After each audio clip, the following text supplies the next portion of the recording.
David Giulietti, and I'm here in the back of my store in Berkeley, California. This is my secondary studio. We have another studio where I do a lot of my work, and then I do some work here. A lot of what I do here is the hand engraving, which is a big part of my work.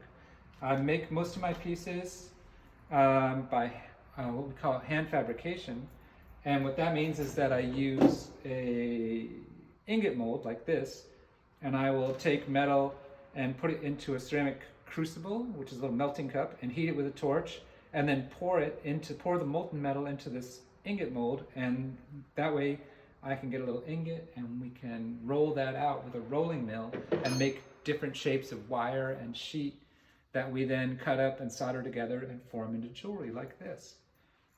This is a very old traditional way of making jewelry, and it makes pieces that are very light and very strong and very beautiful, and they have a very handmade feel, which is then, once I have it finished, I go in and hand engrave the work, which means I take a pencil and draw the design right onto the metal, and then I take a chisel and carve the design into the metal, remove the background, texture the background, and then recarve each element so that it's perfect and that there's a nice contrast between the background and the foreground, and contrast between the subject, which is the engraving, and the object, which is the earring or the whatever it is. I want the piece to be a beautiful holder for the gems that are set in it, so that it relates to the gems and they work together.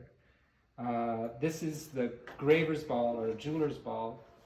This is what I do all the engraving work in.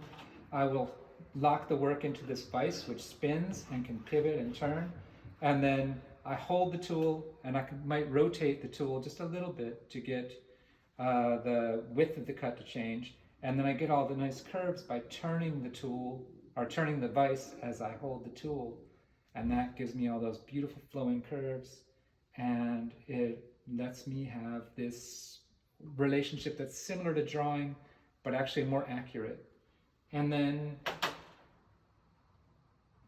I use that, and I use this. This is a jeweler's jackhammer. It's like a small pneumatic tool, which is the same as the hand tool, but it can cut a little deeper and it's a little faster. And that lets me produce all the designs I make, like these beautiful earrings and everything. So that is me.